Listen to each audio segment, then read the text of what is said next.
Thanks for tuning in to another episode of Brew Roots, where we tell the stories behind your favorite beer. Joining me, as always, are my amazing two co-hosts, Erica and Sound Guy Ryan. Oh, yeah. Better believe it. Do you like the adjective I used? You didn't just say Matt and Erica. I hyped you guys up. You did. I've been excited. I have to get better. Yeah. I've been excited about this episode. I love return to episodes because I think a lot of the times we get into the same pattern of cookie cutter, right? Yeah, a new episode. We talk to these people. They've opened a brewery. They were a home brewer. They were an engineer who hated their job. Yeah, so they became brewers. And we mentioned this brewery quite a bit to the point where our listeners think we're sponsored by this brewery. And Chris, can you debunk that? You know, what's your Venmo again? Yeah, Right. It's exactly. Not Michael Jackson, actually. That's my personal one. If anyone wants this stuff. Yeah, no, it's we have a appreciation for the beer that's being brewed here, which, to my knowledge, is not easy beer to brew, right? Or everyone would be brewing the same quality of beer that you're brewing. It's a challenge. Yeah, both process and equipment. Yeah, I would even say the service you guys give, but we're going to get into that as well because one of our favorite, I think, universally, we talk about Notch. If you didn't read between the lines, yeah, that's where we're at. Yes, everyone, we're at Notch. But we're not at the Salem location. No. I've been to this location now twice. I came on an industry night. Thank you for inviting us. We appreciate that. And I came with my girlfriend who doesn't drink beer but loves your Radler. So it's a win-win for me. Coming to this Alston location. Brighton. Brighton. I'm so sorry. Brighton. I mean, Alston, Brighton. There's somewhere in the line. Yeah, she knew I was going to do it. Yeah. Yeah. Coming to this location, it's new for me because going to Salem, I didn't actually go to Salem all through October because of Spooky Month. So it's awesome to come here. So thank you for setting up another location so I don't have to go to Salem in October. Yeah. I know that's why you did it, right? Yeah. It's the alternative for October, yeah. But Erica wasn't here for the first podcast, so we had to... Exactly. Yeah. We had to do it again. So what has everyone been drinking? I finally finished all my fest beers, which kind of sucks. Congrats, I have but to also wait for that's really sad. Yeah, it's a win-win situation. Now it's... Win-lose? Win-win? I don't know. It's a win-lose. Yeah, Okay. It's a lose situation for me. But Ryan, you were at Notch this weekend, right? I was. Yeah. I had the Doc Lager. That was very tasty. Doc Lager. The Doc Lager kid. I don't remember. I had a few. Oh. Let's just put it that way. I had a few. It was good. Good times. Erica, you drinking anything special? Matt, where was I? You were a bunch of places. Where was I? You were a bunch of places. I don't remember right? anything anymore. I was drinking mezcal, and the only reason I've been drinking mezcal is my parents went to Austin. Okay. And they brought me back a bottle that they smuggled in, and it made me feel like really bad about how difficult it was to bring to the airport. And then I talked about how it was difficult, and they're like, "Oh, we just put it in our checked bag." And I said, "Oh, then it wasn't really difficult." So No. but I felt guilty to drink it. So I drank it all, and That was a great story. still hungover. Thanks for that. Yeah. That's why I asked Chris for a smoked beer. I was like, I just need more smoke in my life, Yeah, but that's my story.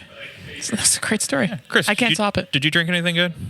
I actually had cocktails on Saturday night for the first time in a while. Nice. Yeah, shout out to Short and Main in Gloucester, which I frequent quite a bit. I love their cocktail program. And they have a great beer selection, too. They do. All local. Yeah. They have Notch on tap? They do. Oh, that's good. That's I didn't get one, though. Yeah, that would be... Do they ever ask you, do you want your own beer? It's kind of understood. I walk in there, I'm probably going to have a cocktail, not a beer. Yeah. Yeah. You don't get the hazy boys. You don't get the double IPAs or pastry stouts. Hey, don't set me up. Okay, let's not start at that level. Let's ease into that. All right. So people who have listened to our previous episodes, we encourage go back, listen to the Notch episode because we're not going to ask the same questions. But we do typically ask our guests their first memory of beer. So if you want to hear that story, go back and ask that. But I wanted to ask you, when did you first fall in love with beer? And I know when you got in the industry, it wasn't called craft beer. It was microbrewery. Yeah. So when did you fall in love with beer and make it a profession? Definitely college. So I was an entrepreneurship major at Northeastern. And rumor has you were a basketball player too, right? I was a basketball player. Baller. Let's not go there.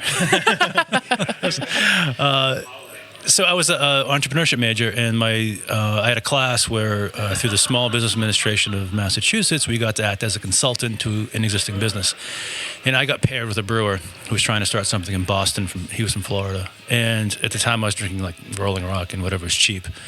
And that got me exposed to beer.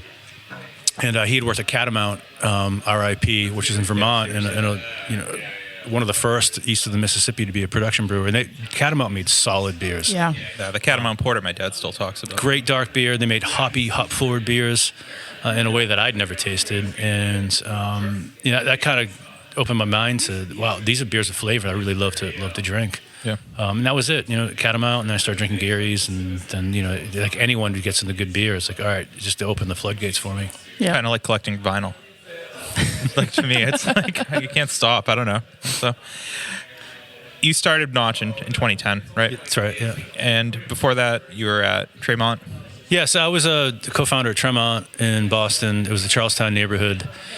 And at the time, there were 3 breweries in Boston. It was us, Sam Adams, in the R&D plant, and then Harpoon. Yeah. And we were the 3rd largest brewery in the state. Actually, 2nd largest brewery in the state, behind Harpoon. So English styles, though. English style, yeah. And I would never even like it. So it was not unlike what we do at Notch, in that we take a category or a region and we go all in tradition and make sure we do it right. And we did British beer the same way: open fermentation, cask conditioned. I mean, things that at the time people they didn't even know what good beer was. Never mind, explaining what the difference was between a British beer engine from the north and the south, and what cask conditioning was. It was just, we were just stupid. We were ahead of it. But we found our path, and we did really well. My partner, Alex Rogliati, who just lives down the street here from Notch, and he's here all the time. Great guy, but it was his family that got us into it. His uncle was an employee at the Heffenreffer plant in JP, so he had a lineage in the Boston beer scene already.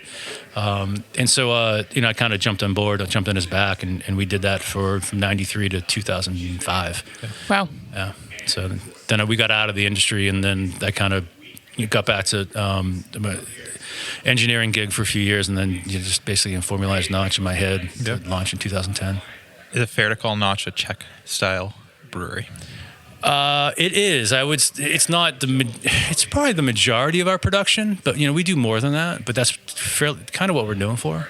So service-wise, right? You have the side pour, the handles, the tap handles, and service. Like when you do a Kolsch night, you try to emulate a Czech bar environment or a cafe environment. Correct me if I'm wrong. I mean, so we'll go all in on a service model because for me, it's important to brew the beer a certain way, that we have the ingredients and the process to make a beer that we want to make, and we're not trying to be, we're not just trying to not trying to be a cover band, right? Yeah. We're just, but we want to pay heritage to those ingredients and process, because it will yield a beer that has a specific taste. It's not gonna be meat, exactly like say a pilsner or kettles, something like that, but it'll be in the ballpark. But then you take that to service in terms of how the beer's poured, the glassware it's presented in, and then the way it's presented to the customer, and all of that is part of the experience. And so we try to go really deep in that, because it's fun. And for me, it's fun to go to Europe and go to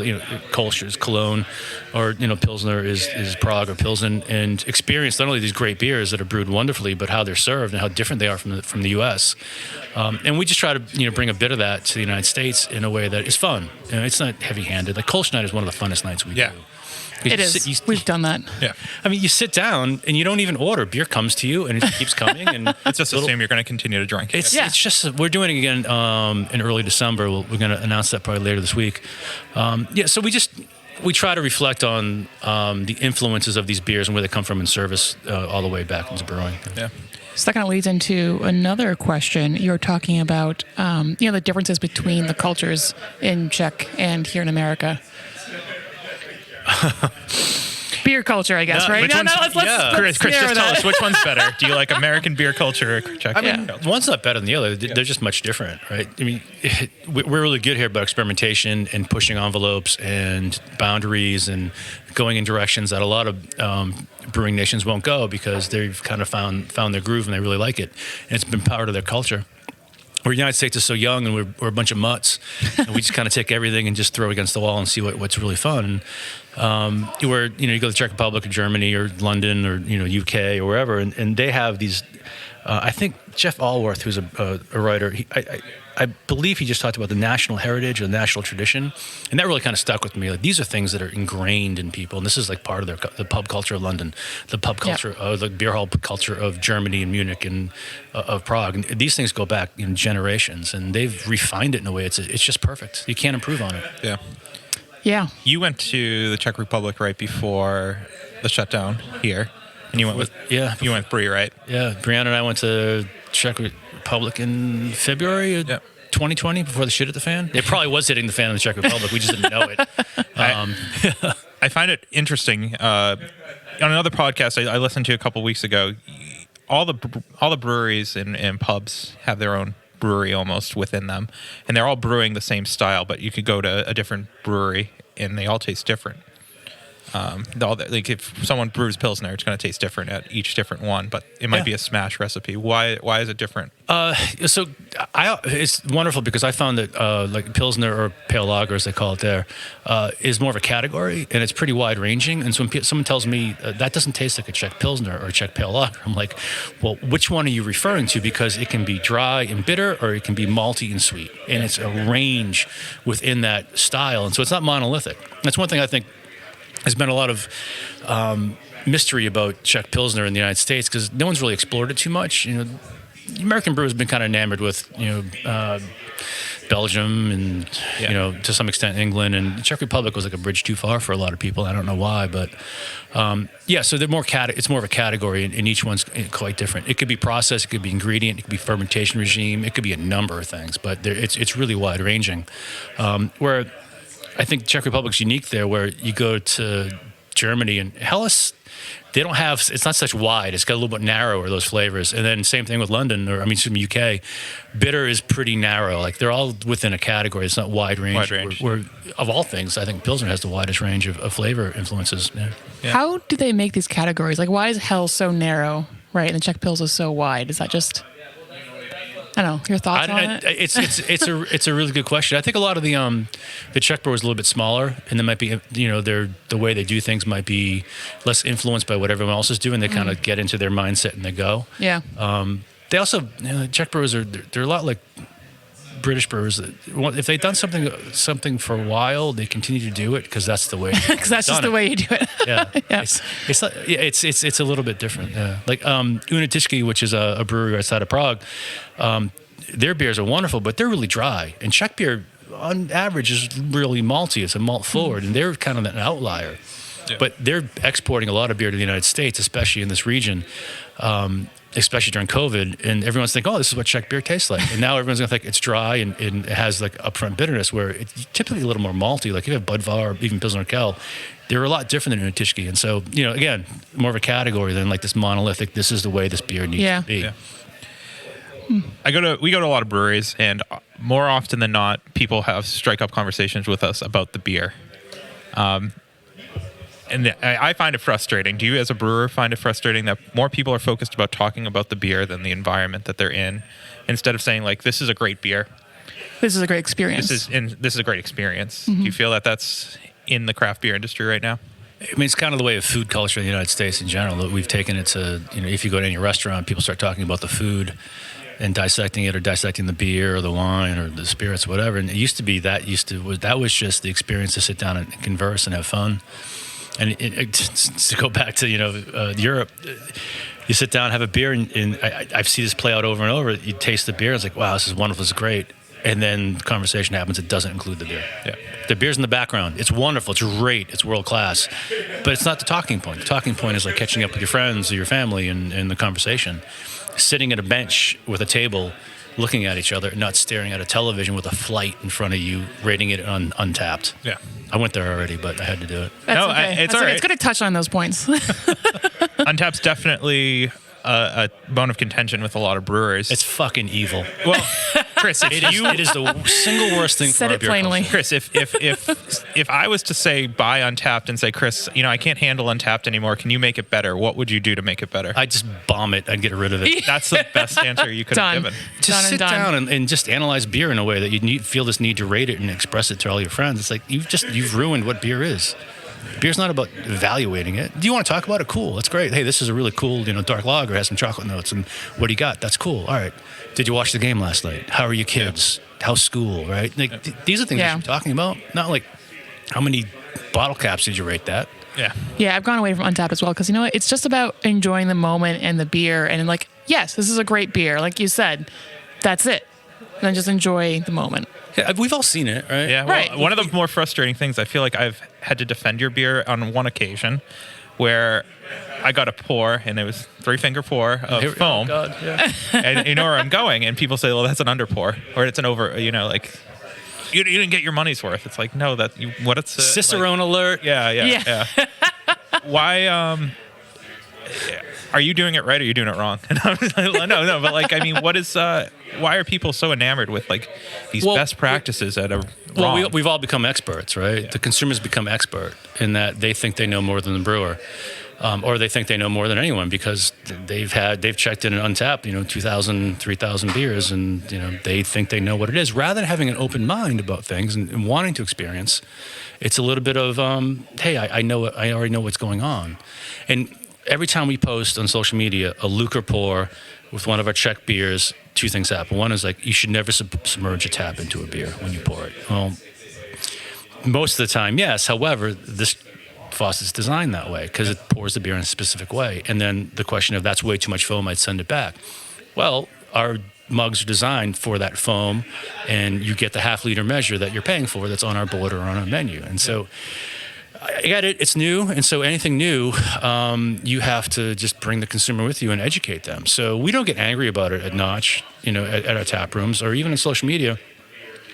Initially we just have to inform people this is the way it is because of X or Y. And now it's great because on social media, our fans start defending us before we need to, which is wonderful. That's awesome. We've gotten to that point. And then at the tap rooms, it's just a speaking point. Like, oh, this is the way it's done here, and it's done this way because you're going to get this experience. And we continue to win people over because we're open, we're honest, we don't get defensive, And so that's worked in our favor, but it's effort. It's a lot of effort on the part of our staff to be able to do that. It's easier to pour, a bunch of flights and just, throw them at a consumer and have them rated and Untapped. But we're not that kind of brewery. Exactly. Well, we're going to get into other types of breweries that are around the area because I do think we are seeing a little bit of a copycat mentality in the brewing industry right now. Among craft brewers? I don't know. We're going to get into that. It's fascinating. Yeah, I don't know. Not a novel idea. But before we get into that highly controversial subject, take it away, Sound Guy Ryan.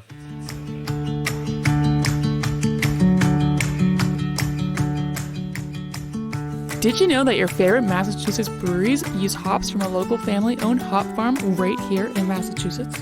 Our friends over at 4 Star Farms are there for you whether you're a commercial brewery or a small batch home brewer.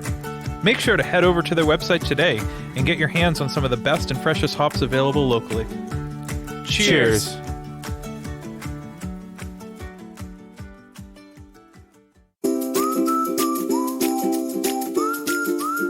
At our local homebrew shop, Beer and Wine Hobby, you can get everything you need to make beer, wine, cider, cheese, and more. Not sure where to start? They have knowledgeable staff there to help. Beer and Wine Hobby is family-owned and located in Danvers, Massachusetts. Visit their website, beer-wine.com, and use our promo code BREWS for 10% off your online order today.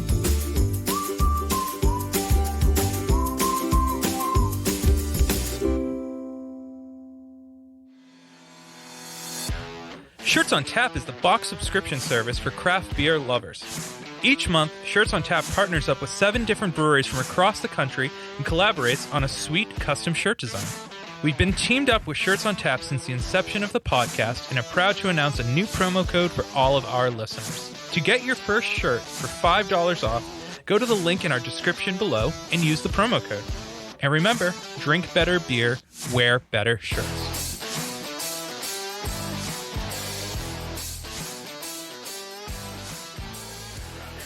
And we're back. That's what I was going to say. Erica, go say it. You can say it. Okay, and we're back. How about you, I just thought it was kind of funny. No, that funny. I didn't find that funny. No? No. Not funny. All right, producer, right? Fine. Take it away. And we're back. Yeah, that was much better, right? Classic, You're right. right? You were Just right. so right. Yeah. I was wrong. No, so I kind of was curious, going back to all the taps and different pours, can you explain kind of your taps and the different pours you do, and maybe why you do them? So we've had the Lucre faucet, and I'll explain what that is, for 6 years now. And we were the second brewery in the United States to have it. Wayfinder in the West Coast, I think, beat us.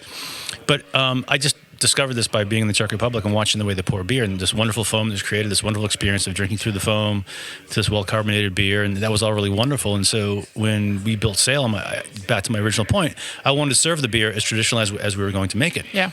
And so I contacted Lucre, which is the manufacturer in Pilsen in the Czech Republic, and we imported them. It was a lot of work. I was wiring money to a person I didn't know, hoping the stuff would come. And so with this faucet, it's a wonderful way to create dense, creamy, wet foam in a way you can't do with any other tap. And so there's Hedlinka, which is the standard pour, which is basically 3 fingers of foam with the beer below it. The foam basically it will dissipate a little bit and then come up to a 2-finger foam, and you drink through the foam and into the beer, and it's just a really wonderful, creamy experience. With that, there's a couple of fun pours. One is called, and the one that most people are seeing now, because back to your point about everyone doing what everyone else is doing, is Mliko, which is the milk pour. And the milk pour is this fun Czech thing. Typically, it's something done at the end of the night as a last pour, is like a dessert thing. I was going to say, that's what I've heard. It's like an after-dinner coffee, in a sense. It's like your after-dinner. You don't really want a full beer. Yeah. You want a little something more. I've heard your staff call it a milk tube. So You hate that? You hate that? I don't love milk tube. So milk tube is a combination of using Czech pour with a Kolsch glass called the Stanga. Okay. And now we're really just mixing it up. Again, we're mutts in the United States. Yeah. We take Right. things, we just blend them, and it becomes a hybrid. So let's stay traditional for a second. Yes. So the milk pour is something that we've been doing at Notch for 6 years, and no one's noticed and no one really cared. We just did it and had fun. And then a lot of breweries started getting Lucre taps, because then they could buy them from the local draft installer, and it became very easy to get Lucre taps, and they're very Instagrammable and all this bullshit. Yeah, they're sexy. Yeah, and they're sexy. They're great. And Yeah. I understand why people want them, because there is this distinct advantage to having them for certain beers. And so all of a sudden, milk pours in the last year become a thing, which is fun. It's great. At least I don't know. I enjoy it. Yeah. But again, people are getting these taps because they just see it on Instagram and it looks cool. And They don't really know what they're doing. my staff goes out and visits breweries all the time on the weekends, and they come back and they said, yeah, they have a Lucre tap and they don't know what the fuck they're doing with it. They haven't trained, they don't know what it is. And so so the converse to getting these taps, it's a lot of effort to get it right and pour correctly. And it takes a lot of beer and a lot of waste to train your staff properly. So, yeah, but we're proud of what we're doing with those pours, and they're fun. And again, educational point. Yeah. To come in and experience something you wouldn't normally have. And just so everyone knows, the Lucre pour is not the slow pour. Lucre's the opposite. You can pour 8 half-liters in a minute. Ooh. With dense, creamy foam. Wow. The slow pour is a whole other beast. But again, U.S. brewers kind of confuse the two. And yeah, I've seen U.S. brewers grab the Lucre tap. I'm like, hey, I can do slow pours now. I'm like, no, you can do as fast as you ever could. It's actually the opposite. Yeah. All right. So going to go back to copycat. Every brewery we talk to, they're now Hey, saying... just time out with the copycat. I'm also the original copycat, because I've going to Europe for my copycatness, right? Like I am. Are we all copycats at this point? Yeah, we all get influence from something. So I don't Right. want to sound like I'm high on a horse. I've just gotten influence, not from my next door neighbor, but I took time to take trips and find some historic, traditional methods that I really love, and I'm doing them. So You did it right, though, right? You educated yourself. I don't know if it's right. It's just in Okay. a way that I felt good about it. Yeah. And I felt like I put some effort into it, so like there's a reward. I'm going to Right. refine the question. Okay. I think within the American beer scene, there's a lot of copycat mentality within each other's neighbor. Yeah. And a lot of people are brewing lagers and pilsners at this point in time. And I know that I completely respect that there are breweries that cannot afford to do decocting, right? That's a big investment that you pretty much have to plan from the ground floor. Correct. To say, like, this is the style that I want to brew. And do you feel as though breweries are cutting corners to brew those styles just to brew those styles because they see that Pilsner, Lager, Kolsch are Selling now. I mean, I know that the New England style IPA, is still the number one seller. Right. But I think the tide is changing a little bit. I think a lot of this is driven by brewers who, at the end of the day, if you ask a brewer what they want to drink, it's not a double IPA. Right. Nope. It's going to be a pilsner or a pale lager that's refreshing. And I think a lot of consumers don't really, they have a hard time understanding, like, well, but the best beer in the world is New England double IPA. And the brewer's like, yeah, sure, but I'm going to go over here and drink this crisp lager. Right. Because this is what I really enjoy, and I know this is what I want to drink. So, I mean, I think part of it's brewer-driven, that they want to drink these styles, and it's fatiguing to have only New England-style IPAs. And I've gone on record a million times, I love New England-style. I think it's been one of the most innovative process things to come across in a long time. But back to copycat, it's a process, and a lot of people look at that, look, I don't know how to do that New England process, so we're just going to throw flour in the kettle, and it's going to be hazy, and we're on our way. So, but back to lager, it's difficult to brew it proper if you haven't set up your brewery to do so, because there's refrigeration requirements. There's, if you want to do decoction, there's tank time. I mean, utilization of tanks. Our brewery, if it was all ale, could brew 3 times the amount that we brew. But we choose to brew lager, so our beer sits in the tanks for a long, long time. But you got to plan for that. A lot of breweries are using melanoid malts. I'm probably saying that wrong. Melanoid malts in place of decocting. I mean, if they can get to the point where that is a reasonable substitution, I mean, that's okay. Yeah. Right? I mean, I'm not here to judge what someone else is doing. Yeah. No, but when brewers have come here, and I said this to Brianne when she started, I said, we just put our head down and do our thing. If people recognize it, great. But there's a certain way we want to do it because it's fun and we enjoy it and we get satisfaction in doing it. And it's a great technical challenge, and it's a great challenge to do it consistently. And that's if people recognize it, wonderful. But I don't. People probably look at me and say, "Why are you wasting your time and energy and labor and utility on decoction when?" Have a beer, you'll know why. 10%. Well, thank you. But 10% of the population can probably understand the difference. So, everyone has their own viewpoint, and you just got to make sure you're comfortable with your own and go for it. Yeah. Is that diplomatic enough? I wasn't looking at you to be like, Twitter personality, like controversial. I was looking just. I believe me, I like to call it bullshit more than anybody, but I also know that we all have different goals. So. Yeah, definitely. Do you think there is a lot of bullshit? I mean, like, what is an Italian style pilsner? I've talked to you at Notch. Or Australian lager, right? You have something like that on right now. Like Austrian. Austrian, I'm sorry. Yes, Austrian. Yes. Yeah. Vienna, yeah. But like, is an Italian pilsner just... What is there just sexy terms to be cool and innovative? Or? Yeah, like Mexican lager. I mean, come on, craft brewers. You're just saying Mexican lager because you don't want to admit you like light lager, so you throw Mexican on it. Right. It's cool. Mexican lager is a light lager that is brewed in Mexico. The only thing that makes it Mexican is brewed there. Right? You take that north of the border, it's a North American light lager. There's not a lot of difference. Yep. Someone would argue it has more German influence, but U.S. brewers have German influence too. So, the style names are more marketing driven, and I get it because it sells. And Italian Pilsner sounds really sexy, right? Yeah. It's a dry hop German lager. At the end of the day, it's a dry hop German lager with American fermentation technique. But it has nothing to do with Italy. I mean, you can do that anywhere. But it originated there, so I understand that's that's the whole thing. But so people I've heard will use a specific grain from those regions to make it an Italian or a Mexican or whatever. yeah. I don't know if that makes a huge difference or not, but there's a certain grain being used, in the Italian pilsners, but it's German dry hop, and the fermentation methods are warmer. Mm-hmm. In my mind, that means quick turnaround on your tanks. But I don't know.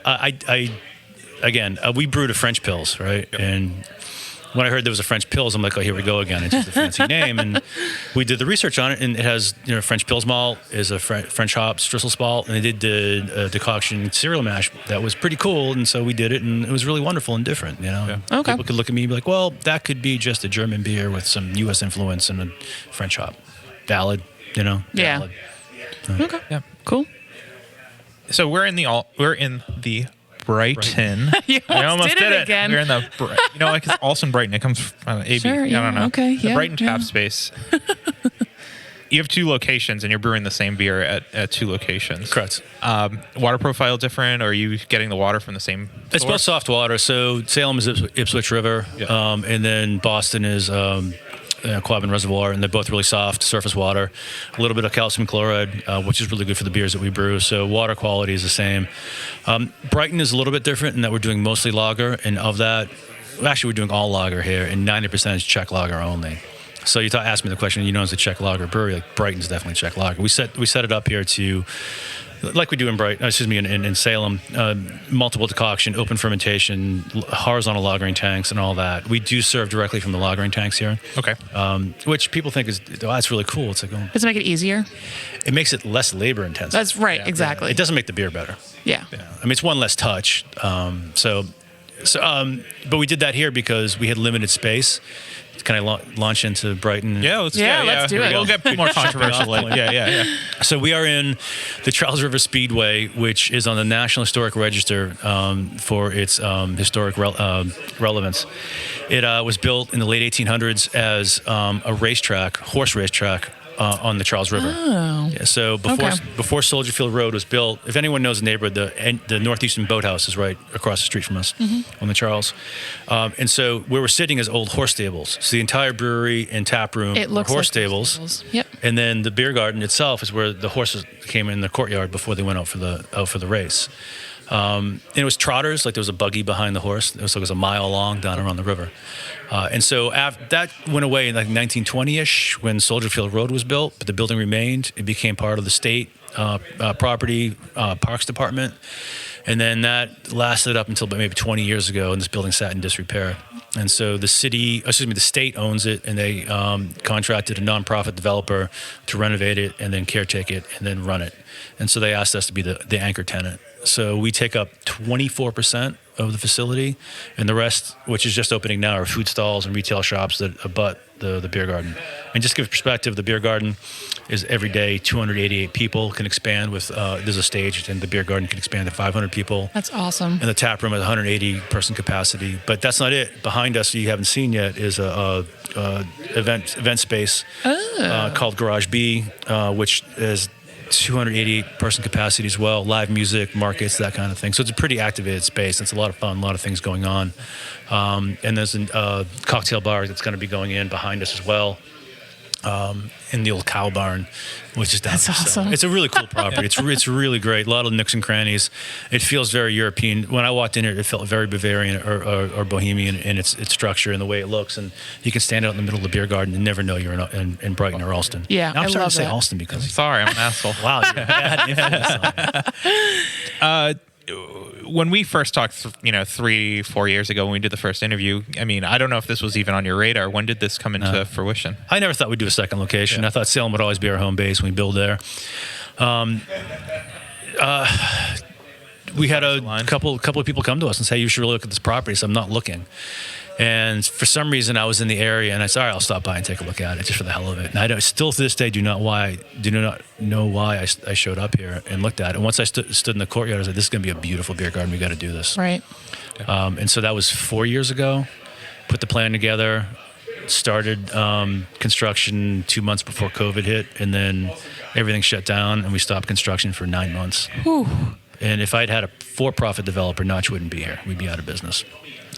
Because it was a nonprofit developer, they just said, what do you want to do? I said, I want to hit the pause button for as long as we can. They said, go ahead and do it. So Architectural Heritage Foundation, AHF, is my landlord, and they're wonderful to work with. And so on the backside of that 9 months, we said, all right, we see a path to a vaccine and being somewhat normal summer. So we opened here in July. And that was earlier than you anticipated, correct? You were gunning for December 2021, I thought. Well, originally it was October 2020. Okay, yeah. But that year was like lost on everyone, and so it was the next year. So yeah, we did okay. We got open and we're doing all right. Yeah.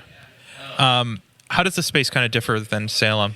I know that a lot of our listeners go to the Salem location, and we encourage them to come to this one. But there's gonna be a lot of the same feel to it in terms of community tables, same wood. All the tables and all the furniture actually is built with the wood from Salem that we did in a demo a couple of years ago. So you're gonna see the same tables there. The bars has a lot of the same design elements, lucre taps, the whole deal. But it's different in scale. Like this seems a little more intimate. Salem is 20-foot ceilings, and it's brick and steel trusses, where this is wood and a lot of wood. Yeah, because they were old, horse stables. So it has a little bit different vibe in that way. Yeah, maybe a little more intimate, a little more cozy. yeah.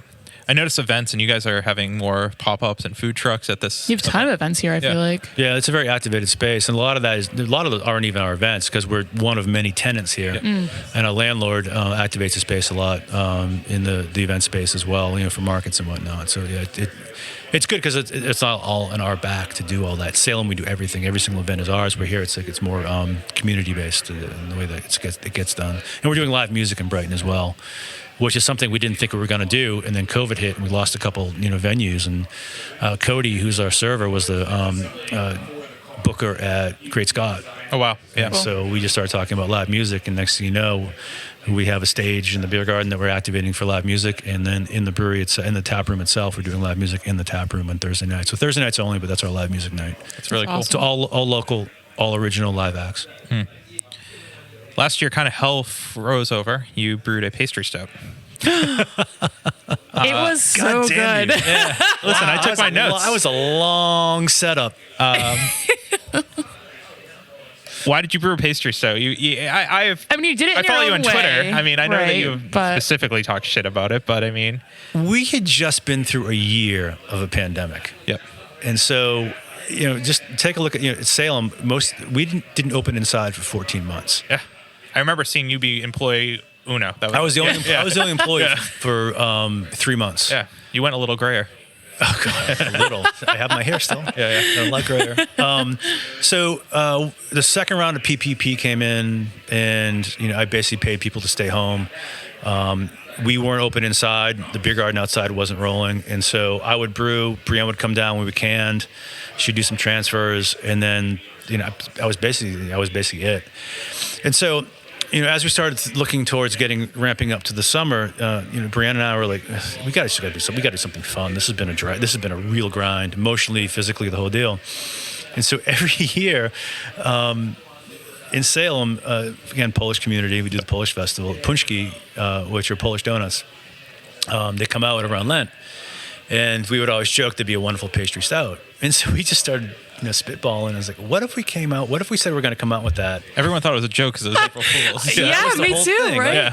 We're going to set it up for April 1. And everyone's like, oh, it's a joke because everyone does a stupid joke. And Right, April right. 1, actually come out with it, actually do it. So we have no idea what we're doing with pastry stout. We had no idea. So we're friends with the people at the Vale in Virginia who are known for pastry stouts. And we've been at the beer festivals with them. And so we gave them a buzz, and they just gave us the pathway. Here's how you make a pastry stout. And we just followed their instructions. But we wanted it to be session because it would be cool. Yep. And then I emailed the guy that owns the bakery that does the punchki, and he's like, this sounds really weird, but I guess it's okay. That's great. Yeah, so we photographed the whole brew day and all that. You put donuts in it. Yeah, in the mash. and That's the boil, so the great. whole deal, and then found out the secret recipe to doing the secret sauce for doing pastry stouts, and there's a couple secrets we were given, which are funny as hell, and it came out great. You gonna do it again? And then we released it on April 1, and everyone thought it was not going to happen. People coming into it sold out pretty fast. yeah, it did. It was all can. We didn't kick it. Yeah, it was Yeah, it was pretty all small. cans. Yeah.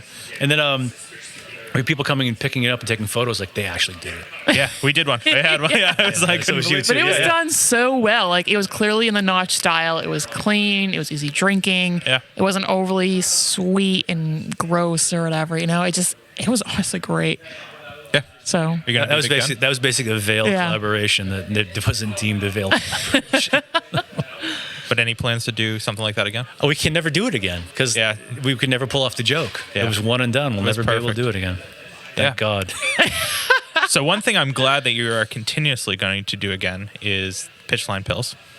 yes. So you're probably just dismayed to your pocketbook and all that stuff because it probably doesn't make you. Yeah, we don't make money on it, but Yeah. that would We're gonna get into it after these words. Stay tuned. After these words. beer break. Are you a solo artist, band, podcaster, or anyone else who needs recording services? Well, we got a place for you where your vision can become a reality. Welcome to Small Pond Studios, built by hand with heart and sweat equity by musicians for musicians. Go to smallpondstudios.io to reach out to get more information. And make sure you let them know that Brew sent you.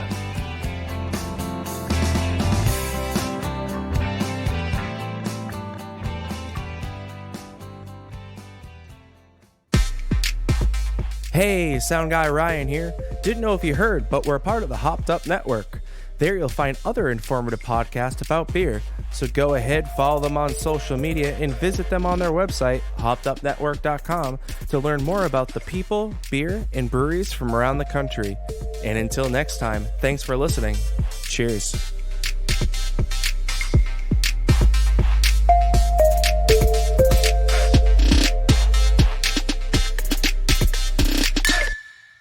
So I was at the Notch tap room when you originally released your Pitchline Pills on tap, and I think I was there with every brewer in Massachusetts, New Hampshire, and abroad. And it was, how many kegs do you have? Like 3 of those, and they were gone within like 10 days? So we typically yield, maybe like 6 or 7 kegs. Okay. Because our barrel, the barrels that we use are 200 liters in size, and we only have so many of them. We didn't know if this would work. You know, we've done it 4 times now, and the first time was like after we sourced the pitch and the proper beer barrels with thick staves so they could hold carbonation, and we put it in the barrel for 3 months. Then pulled it out, croisened it, and packaged it. Like, we have no idea what this is going to taste like. We hope it's going to be good, and it was wonderful. Yeah. In one way, it was like great. The other way, it was like, shit, we got to do it again. We got to scale up this program. Is it hard getting the pitch though, or you? So we have a. This could be a whole separate podcast. So I'm going to like just kind of make this abbreviated. We have pitch supply that will last us about another year. But the barrels one of the barrels we have is pretty old, starting to deteriorate. So when you asked if we could do this podcast, I said I might be in Germany in November. Yep. I'm actually going early December if the world's still open, and to get more barrels. So I have a contact in Bavaria that makes basically wooden barrels, and so we're going to source I think about 8 200 to 400 liter barrels, so we can expand the program quite a bit, source more pitch, and scale it so that it makes more sense. So not to sound dumb or whatever, but what is pitch exactly? Thank you for the question. Yes, so you're welcome. Pitch is it's a cocktail of paraffin and tree resin or pine resin. Okay, that's what I thought. It'd be It's like pine tar, pre-pitch. right? It's similar to pine tar, but that sounds a little negative. I know, it's like baseball. Yeah. So the real quick answer is pitch was used to line wooden vessels previous to stainless steel and metal being used in brewing to protect the beer from wood. Brewers never wanted beer to touch wood. Gotcha. I know there's a lot of ways today we want to do that, but with pills, wood has a negative influence. It has tannins, it has vanilla, things I don't like. Some brewers do. I don't like in pills. But the reason we did it is we wanted to show that the pitch had an influence on the flavor. Mm-hmm. And it does. And it has a resiny character that's not unlike a hop.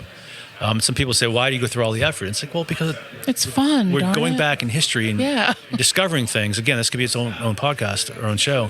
We're discovering things that every brewer at one point in the United States and the world did that's been lost to history. And it has a lot of fun background, but also has a really cool kind of flavor and aroma characteristic that we really like. So, yeah. So you're using your standard. Cool.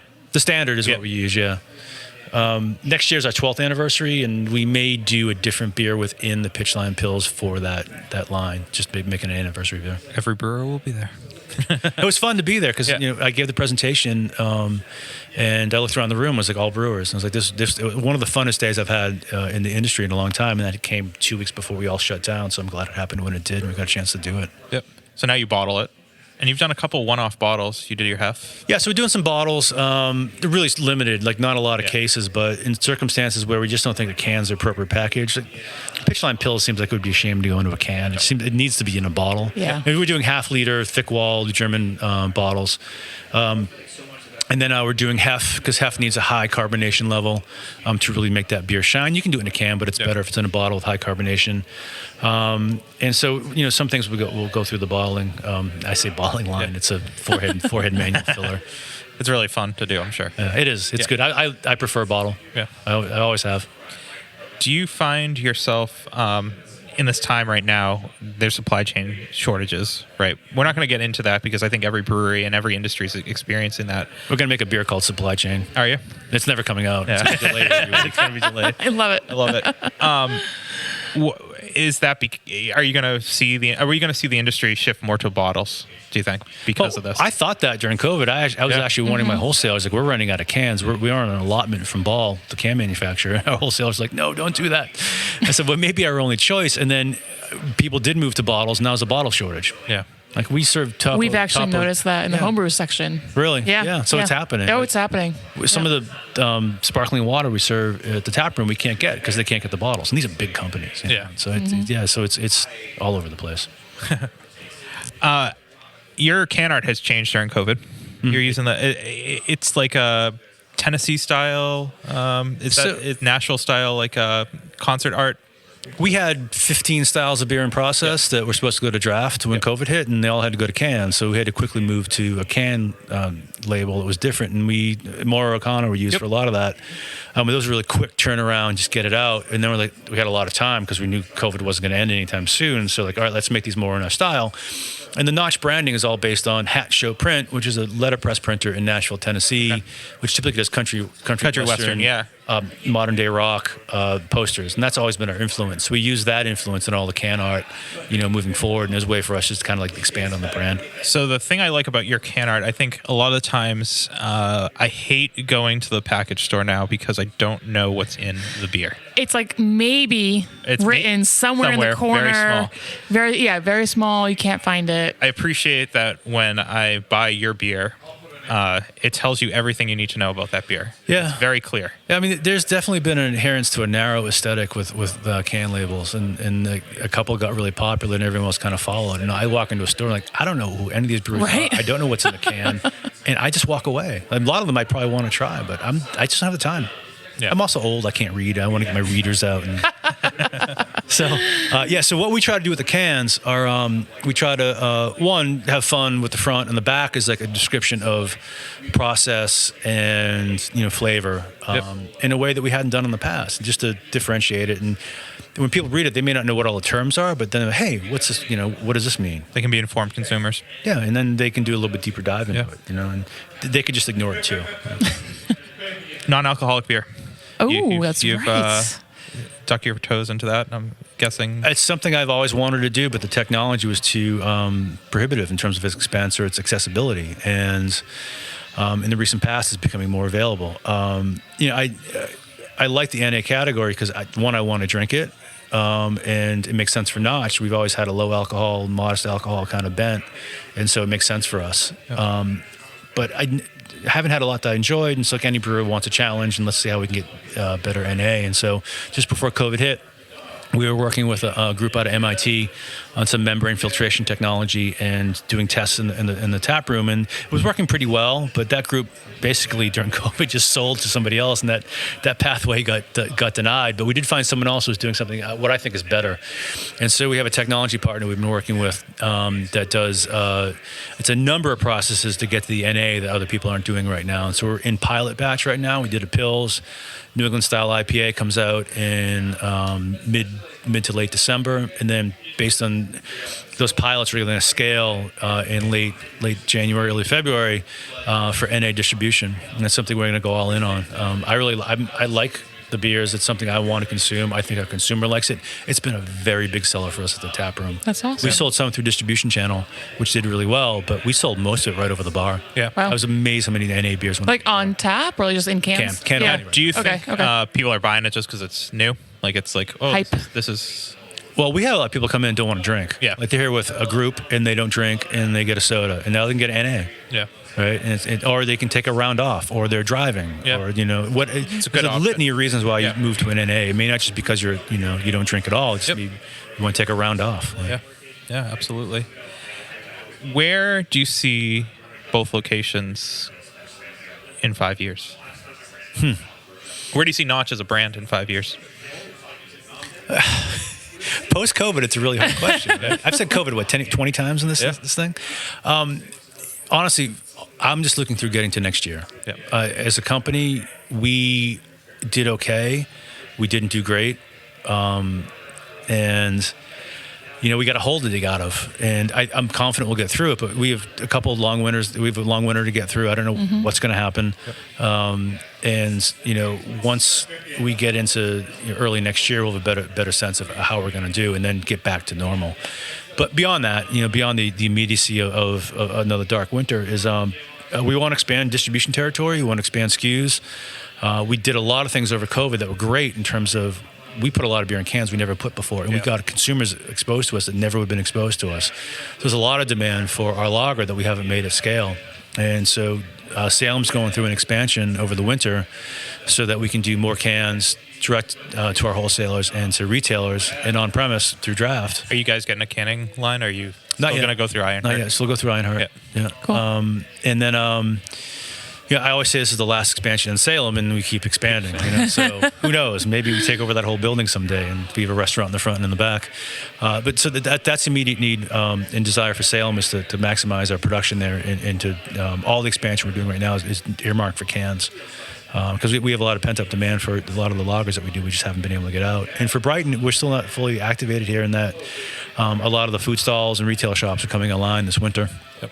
Yeah, so next year will be the full first year. But I think for us, 5 years, wider distribution and a more regular distribution of cans and more easily available. Yeah. You're thinking like all of New England? For NA, definitely. Yeah. NA, we're gonna blast that wherever we can. There's no liquor restrictions. True. You don't have to go to state Yeah. and sign up a wholesaler. You can sell direct awesome. to the consumer. It's the Wild West. It's like, wow, this is the way the world should be. Yeah. So NA is wide open. We'll have pretty wide distribution on that, and that may offer ability for our alcoholic beers to to piggyback on that. So that might be a lever. One of the debates I've read online, and shoot me down if this is wrong, there is a place for diacetyl in beer. Yeah. Okay. I mean, there's a place for phenol, right? I've always had this argument with people. The American drinker, though, is not accustomed to the diacetyl flavor, though. Well, the American drinker is spoiled. Yeah. All right. Let's. No, I Fair. say that as a joke. I say that as a joke. They're discerning.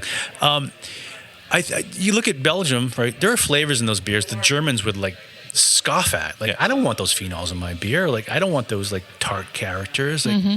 But those are acceptable because it's Belgium and those are history and that's the desire. That's what they did. Yeah. And the UK has a bunch of beer that has diacetyl in it, right? And at the right levels, it's wonderful. Diacetyl is one of those things it's probably like cilantro, you either love it or hate it. At elevated levels, I hate it. Lower levels, I'm okay with it. Yeah. I really am. You go to Czech Republic, here we are, full circle.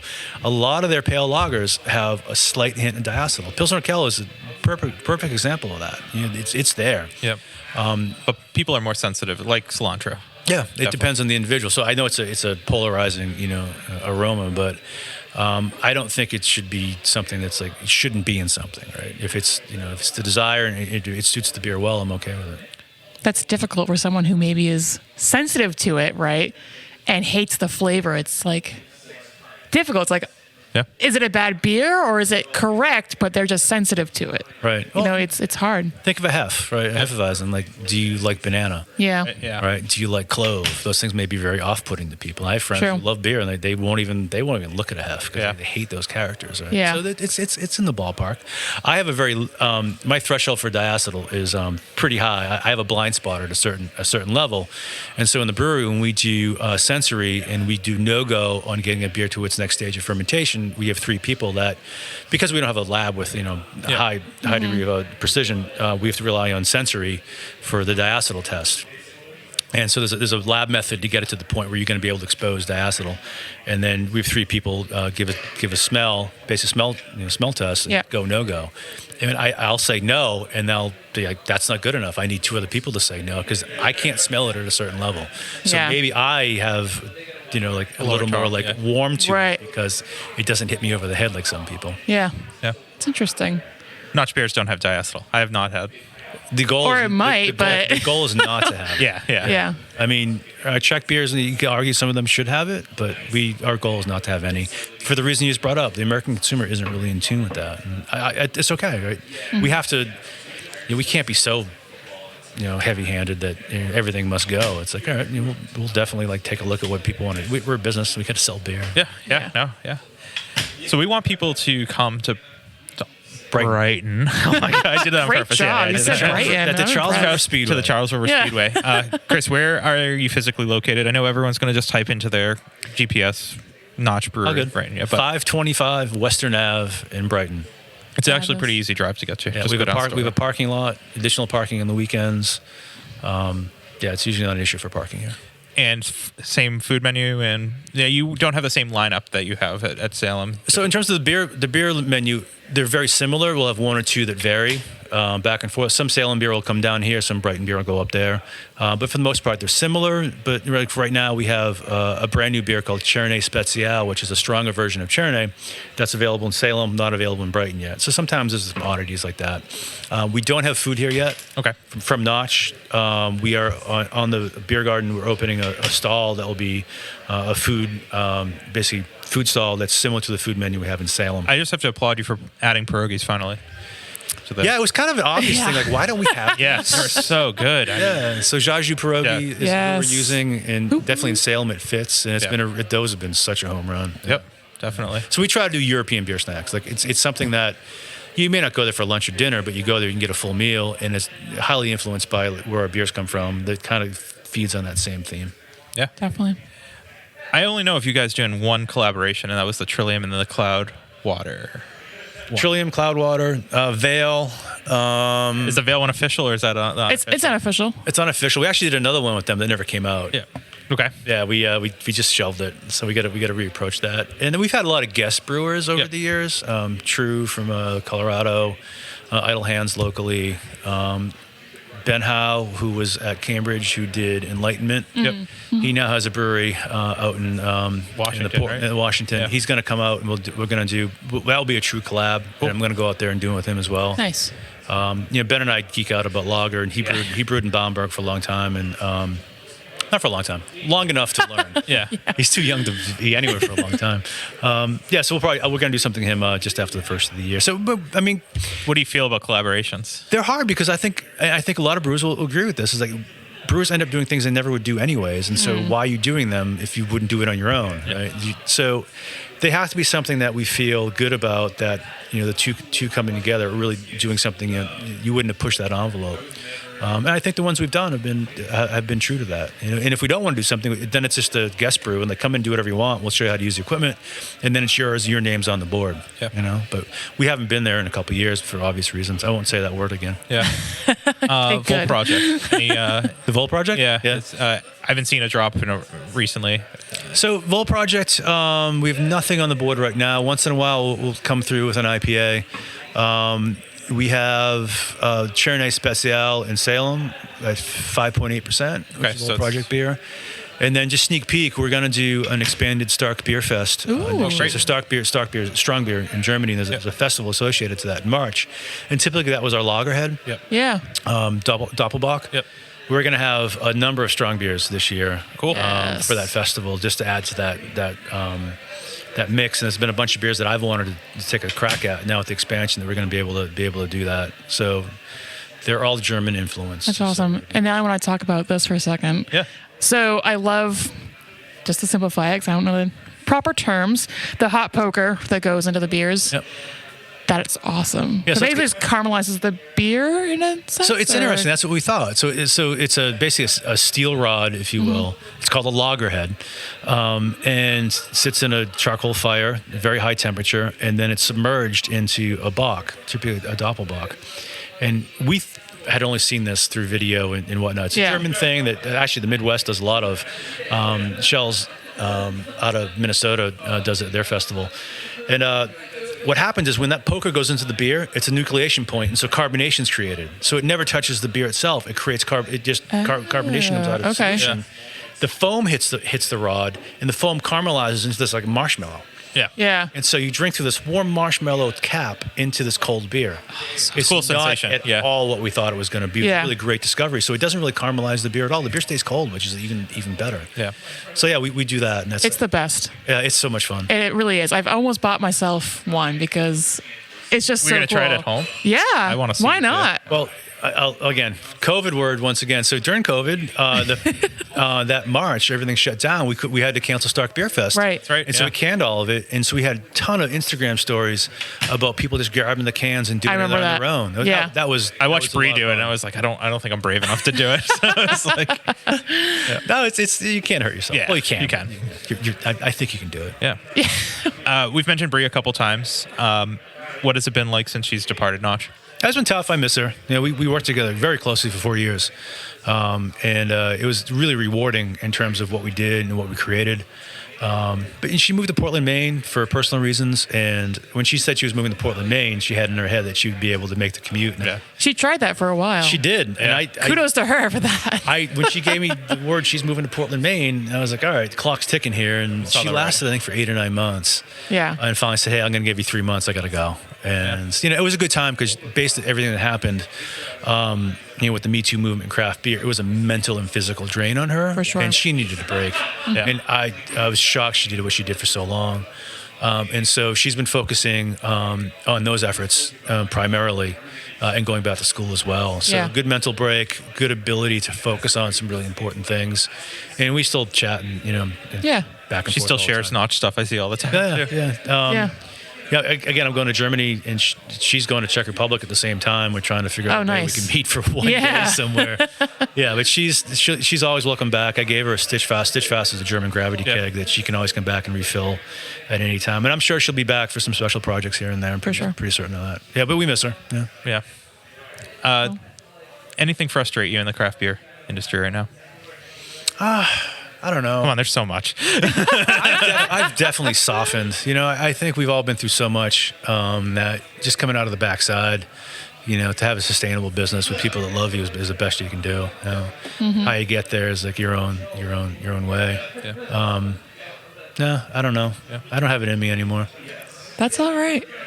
You have a pretty loyal following online, and people know Notch now. You just got recently recognized as one of the top breweries for lagers in the country. Yeah, that came out of nowhere. Pretty humbling. It was really humbling. I shared that with our staff. So we have 3 brewers that are fairly new within the last year. So Julie, Anna, and Max, I shared that when we were all just all smiles. Like, great. So Craft Beer and Brewing Magazine, which is pretty well known and recognized, we were the, basically anywhere, U.S., Europe, you could vote for your brewery. It was it was a write-in ballot. There was no ticking of boxes.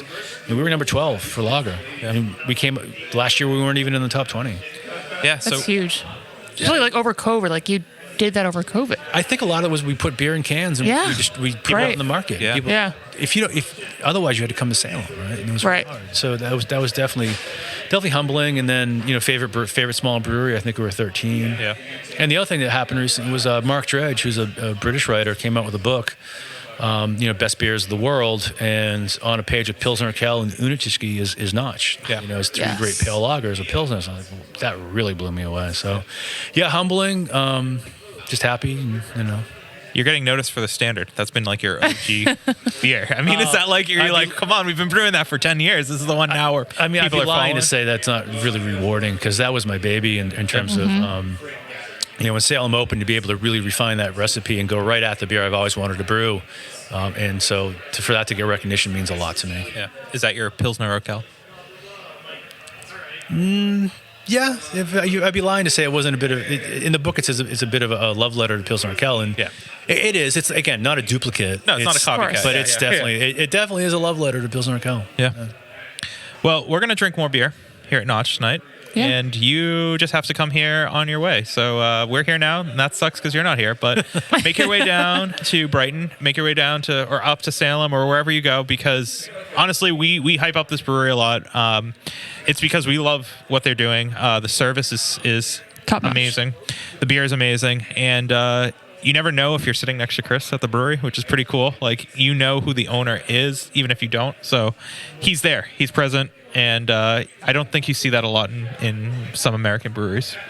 That's a pretty refreshing thing to see. Well, we encourage the staff to mingle with our customers, brewers and taproom staff, because that's part of the feel we want. I mean, that's it allows us to tell our story and get a little more intimate with our customer and build that bond. Yeah.